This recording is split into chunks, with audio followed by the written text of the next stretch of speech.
operaator Kõpse. Tere. Issand jumal. Tere. Natuke üle tõuka. Jah, lepid. Joo. Mul tüdrukutele lepid. Tšau. Aili Normak Mahtrast ja Rait Talvoja Mahtra muuseumist vallatlevad teiega natuke kirjanduse vallas. Tere tulemast, armas rahvas! Ma arvan, et kõigepealt me võiksime tänada ilmataati, et ta on nii suurepäraselt kõik asjad korraldanud. Meil on Raiduga nüüd see asi niimoodi korraldatud, et mina keskendun siis Mahtrale ja Rait võtab natukene laiemalt neid asju.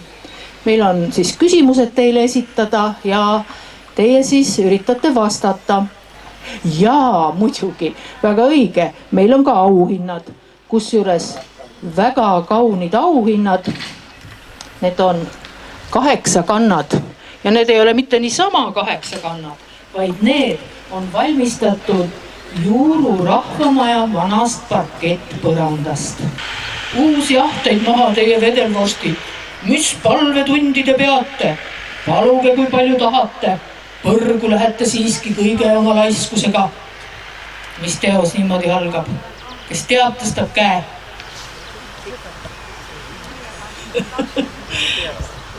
Ärge olge tagasi hoidnud. Seal taga üks väike neiu tõstis käe. Palun ütle. Mahtra sõda. Täitsa õige. Kas sa tead seda ka, kes selle teose autor on?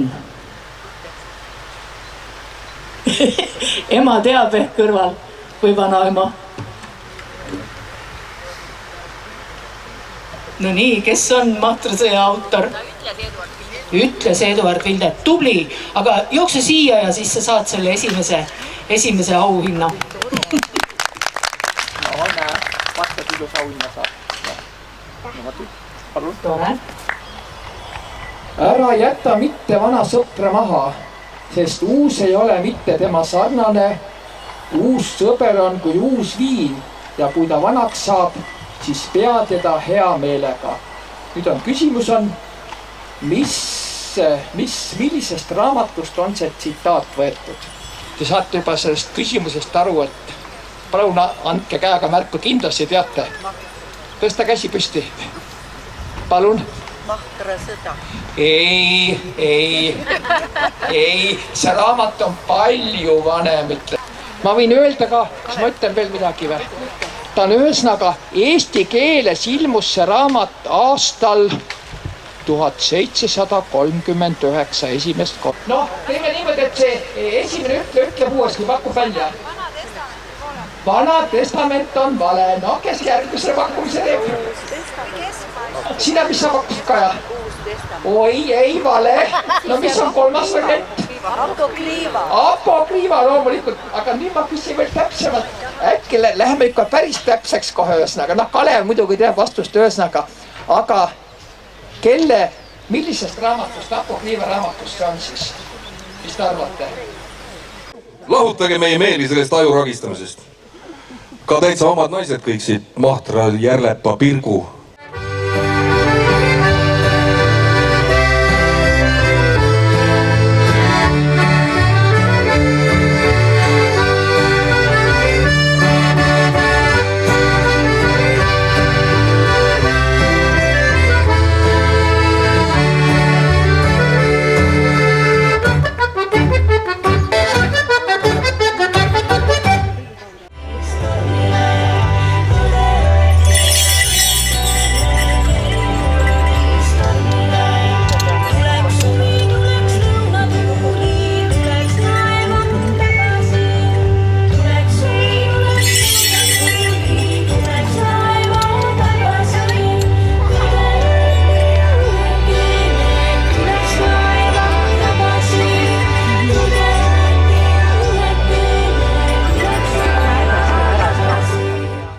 Ja see munavõie siis võitis ka Juurus mitte munamäärete, lihtsalt võileivamäärete võistluse.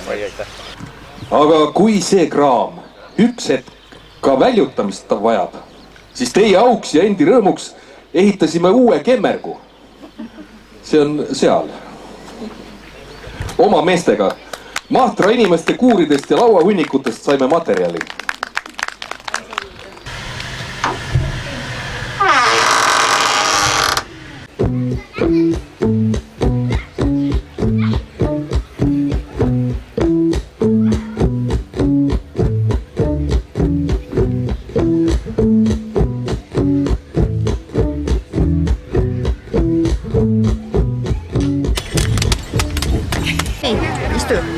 Me oleme valmis.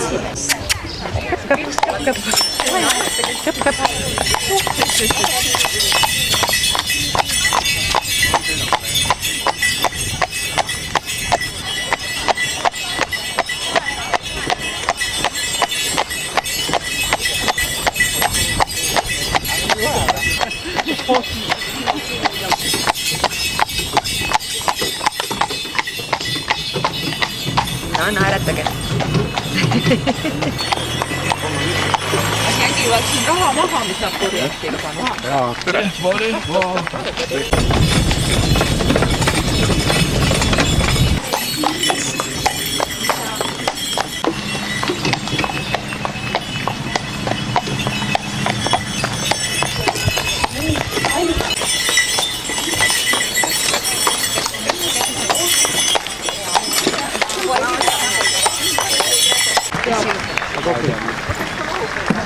Käiks meist on kõrval. Lauri, proovi. Vaata, kes sa saad. No näed, väga tubli. Kus me lihtsa on? Võime minna, jah? Jah. Mairi, kõpp. Mairi, lähme. Tulevad ka. Ega nad hakkavad tarkani. Tere õhtust. Kas te kuulete mind? Jaa. Kas kaugemal ka kuulevad? Ikka kuuleb, väga hea. Mina olen Tiina Kirss, ma olen kirjandusteadlane. Ma elan Tartus, ma olen tegelikult pärit üsna kaugelt. Minu vanemad olid põgenikud 44. aastal, jõudsid Ameerikasse. Ma sündisin seal, ma tulin Eestisse sellepärast, et mu süda kutsus. Ja ma ei ole kunagi seda otsust kahetsenud. Ja minu 3 last on siin üles kasvanud. Nendest kõige noorem on veel Eestis, tütred on ilmalaanen laiali. Aga ma räägin teile täna Edward Wilder romaanist Mahtra sõda. Ja tänapäeval minusugused humanitaarid tunnevad jätkuvat muret selle üle, kas inimesed ikkagi teavad, mis asi raamat on, rääkimata sellest, et kas nad loevad. Ja ilmselt ei ole Mahtra sõda juba mõnda aega koolis kohustuslik lugemine. Ja siis ehk ma suudan teid veenda, et seda raamatut tasub uuesti lugeda. Ja miks ma arvan, miks ma sellest nii kindel olen? Sellepärast, et inimesed loevad ikka veel ajalehti, vähemalt digitaalsel kujul. Ja Mahtra sõda, Edward Wilder romaan, ilmus aastal 1901 ajalehes Teataja juppide kaupa ja nii-öelda järjejutuna. Ja kui inimene aastal 1901 suutis lugeda iga päev ühe osa sellest järjejutust nendel päevadel, kui leht ilmus, siis mul on lootus, et teie ka saate aru, et see romaan on kokku pandud lõikudest, mis ilmusid ajalehes. Nii et Wilder arvestas oma kogukonda, oma lugemiskogukonda ja samal ajal teadis, et ta ehitab Eesti kirjandust.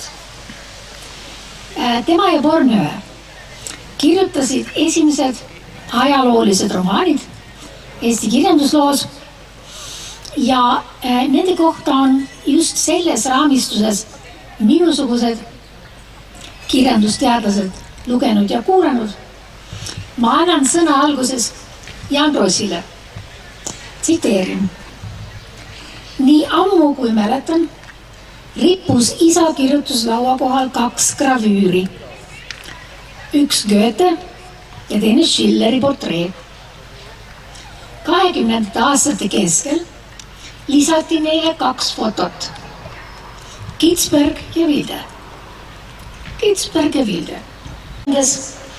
Sellest, kuidas tõepoolest Wilde maatrasõda oli üks nendest raamatutest, mis sündis lähiajaloo baasil.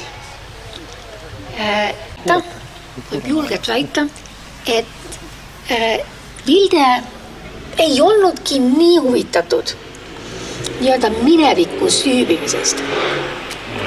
Teda huvitasid päevaküsimused. Ärgem unustagem, et seisis veel ees 1905. aasta revolutsioon. 1858. aastal toimunud talupoja ülestõus maha. Edward Wilde maatrasõda ilmus aastat 1902, ma ütlesin varem valesti, vabandust, kuid seal kujutatud sündmustest oli möödas alles 43 või 44 aastat.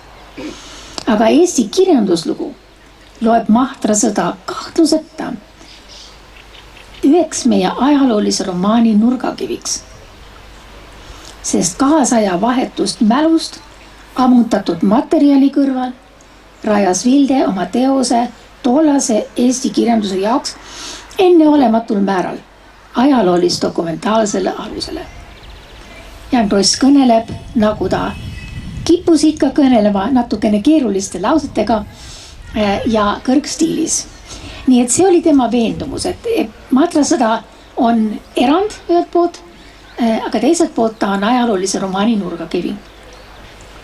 Ja tsiteerin nüüd Wildet.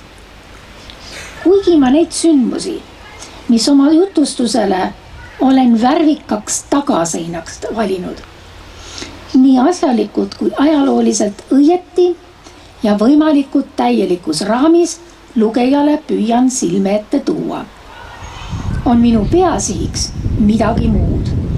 Ma tahan oma romaanis tähendatud ajajärgust, teooriuse lõpust Tallinnamaal enese nõrka jõudu mööda üldist pilti joonistada.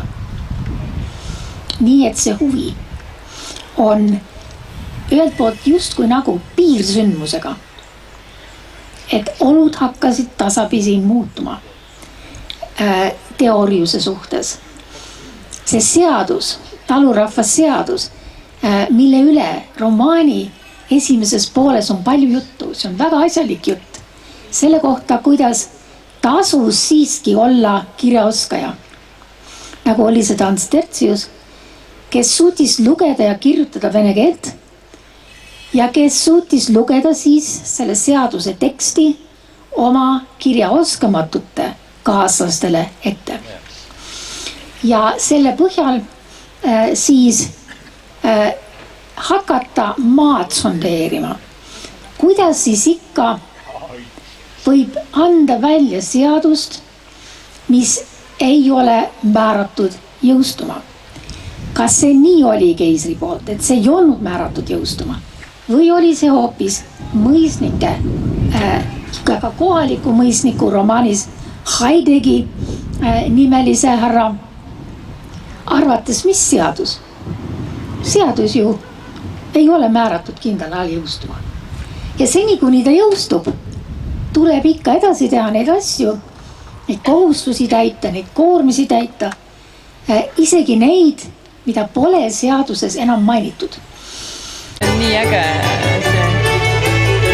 Aga armas on viibida neid eri, see valmistab tööga hiigi, annavad suu ja hakkavad kaeva, aga kaevad need poiste vaeva, annavad suu ja hakkavad kaeva, aga kaevad need poiste kaeva.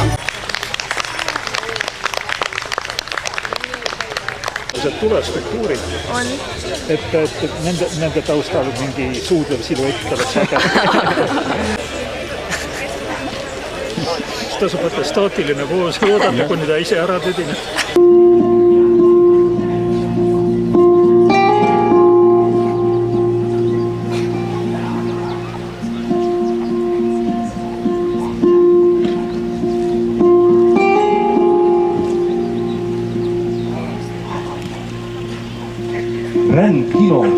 Narvas. Eraldi pileti eest saab näha vaateakna taha paigutatud mootorgeneraatorit. No on alles pirakas. Peab ta siis nii suur olema? Ta võiks olla ju palju väiksem. Ta võiks olla... Kaamera võiks olla kohe niuke pisikene. Võtad õlale ja teed kino.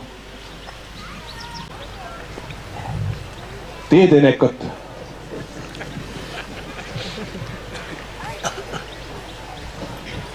Tere! Mina olen Eero Kõrtsi kõrtsmik. Täna. Muidu ma olen siin sulaseks. Kõrts ise suleti 1870. aastate lõpus. Siia Akla tee risti ehitati uus Lemna kõrts. See siin muudeti tavaliseks 3 päeva rendikohaks.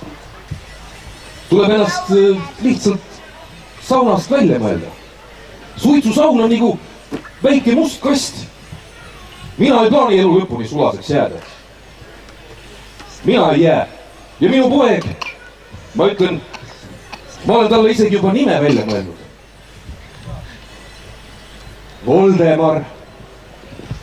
Voldemar Panso. Hans Panso poeg. Üle Eesti kuulus. Ma ei teagi kes iganes. Mõtleb veel suuremalt kui mina. Ma nüüd selgitan, miks paragrahv 127 peremeestele silma jäi. Minu isa on oma päevikus kirjutanud, et selles paragrahvis oli märgitud 100 hobuse ja jalapäeva vähem kui varasemalt oli ette nähtud. Ja mis veel olulisem, siia on päevikus lausa joon alla tõmmatud. Selles paragrahvis ei ole üles märgitud abipäevi ega ole sõnagi ka vaimupäevadest, teise inimese päevadest, peremehe päevadest ega mitte ka perenaise päevadest. Ja seda pani tähele uue Jüri kohe, et uues seaduses ei olnud sõnagi abipäevadest. Inimene võib asja eest teist taga pitsaga teise inimese sandiks või isegi surnuks peksna. Juheks ja võimalik, et peamiseks põhjuseks, miks rahutused tekkisid, oligi see, et keegi ei võtnud vaevaks juut talurahva seadust talurahvale selgitada. No aga kes siis teeb, kui teie ei tee? Meie võime teha küll, aga mitte enam ilma tasuta. Kas teie tahate siis selle eest raha saada? Kui eks raha on sakste taskus küll olnud, eks tahad ju meie taskus ka olla. No aga vaatame koos järele sealt seaduse raamatust siis. Ei võetud. Läks kriitikassa tendri käest nõu kusima. Mina võtan üksnes mõisnikkusid jutule. Ei saanud. Läks tuttava kaupmehe härra juurde. Peida ära. Ei mina taha elu lõpuni raudu kanda.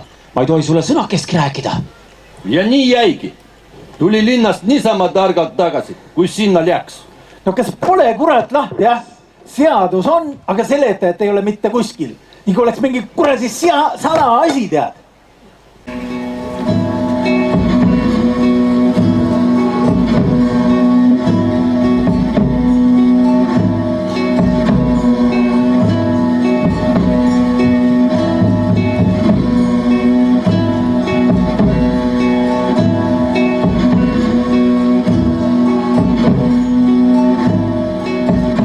Kevadine hommik, õõnestavalt kaunis.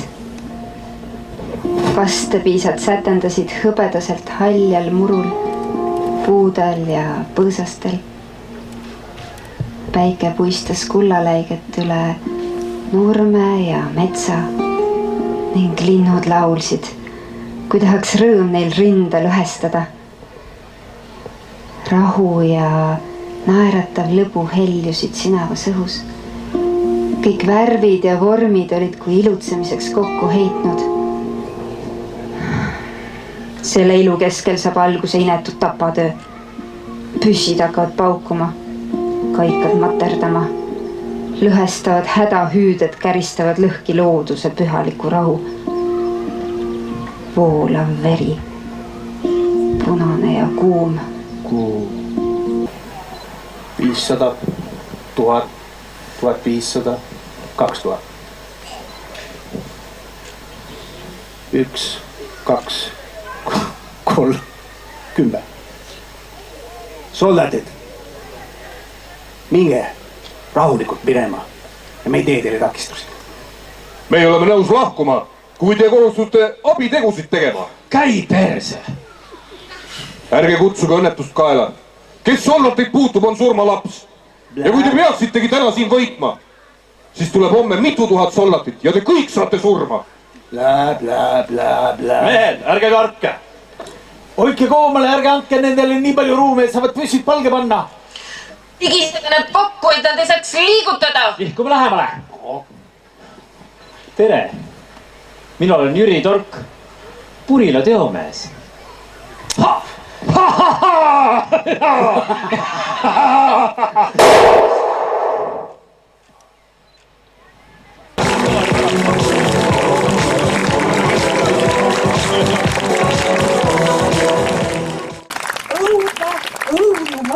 Tunne, aga meil on väga hea meel, et praegu me elame teist elu. Ja siin siis Kalle sulle kõige selle suure töö eest. Aitäh! Väga hea puudud! Nii äge oli, kuule. Tubli.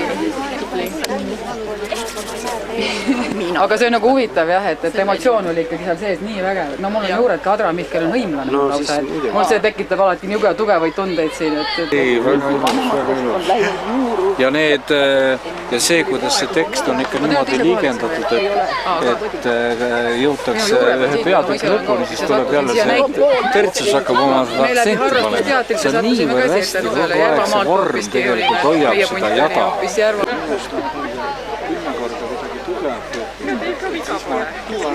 Kaks nädal veel.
Svesionas, Čapuraika, Tavaika, Puorna kaiva, kosmoksesta pois ja Facebookin laikaa.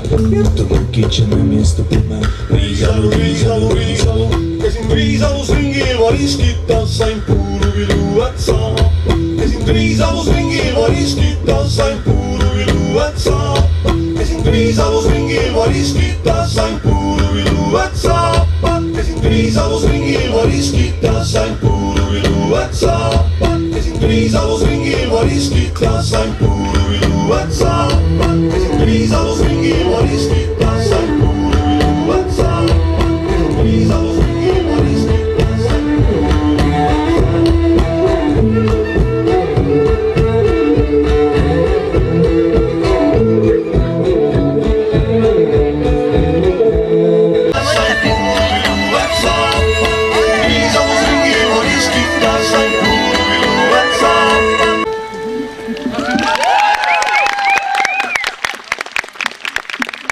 aga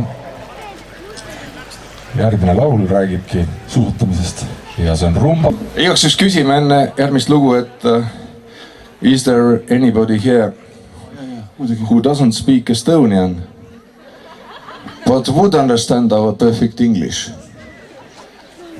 Ei ole vist ühtegi või on üks? Üks on, ei ole. No. Et kas peaks selgitama, mis toimub, aga ei pea vist, jah? Vist ei pea, jah. Igal juhul järgmine lugu on meil natukene ingliskeelne. Äkki siis peaks tõlkima eesti keelde seal hoopis? Jaa. Te oskate muidugi ingliskeelt, aga lihtsalt lugupidamisest meie emakeele vastu. Jah, kuna see meie ingliskeelne lugu ei ole nii puhas ingliskeelne, siis... Ta võib-olla ei olegi väga ingliskeelne. No natuke on. Osaliselt ikka. Ja laulu nimi on... TV on the street. Ning TV on siis... Võib-olla tervet laulu ei hakka tõlkima, et nii palju meil aega ei ole, et lõkke kustub enne ära, aga et TV on siis eesti keeles TV.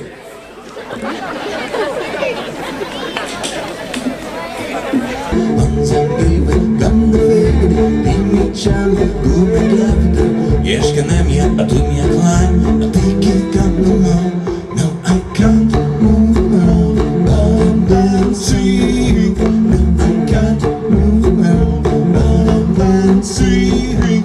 TV on the street. TV on the street. I'm TV on the street. TV on the street.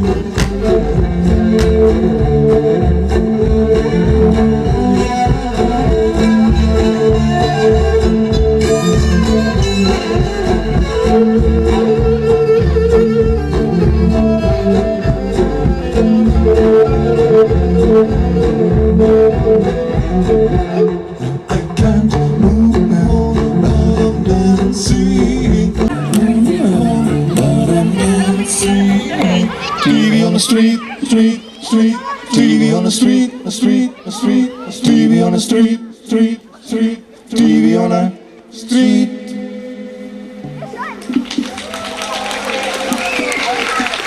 Vaatame su ära.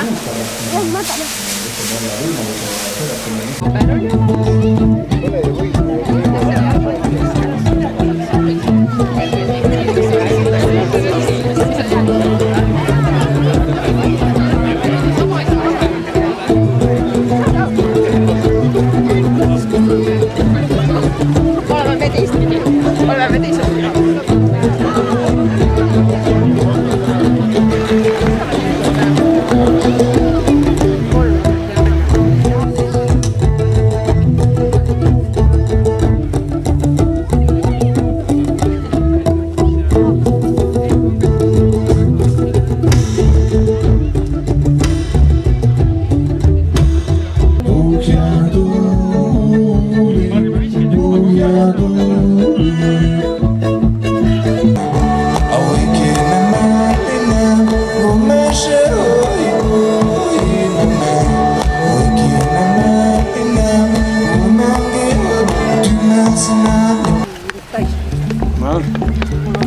Ja jäta nii palju kui saad alles.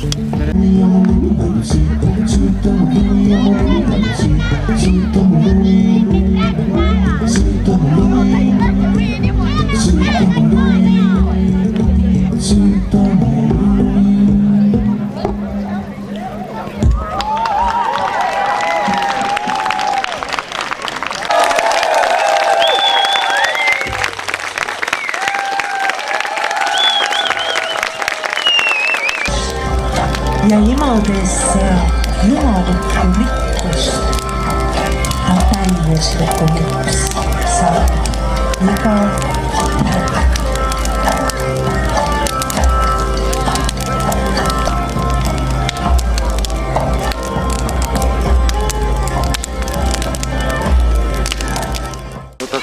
Toimiski see. Toimiski. Ja.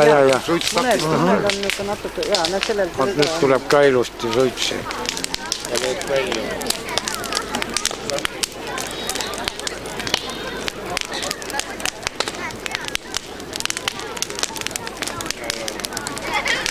Ta hakkab ahju õhitama kodus. Ma hakkan ahju õhitama. Ma pean läbi mõtlema kõik. Et mul on kurat maja korter ei lähe.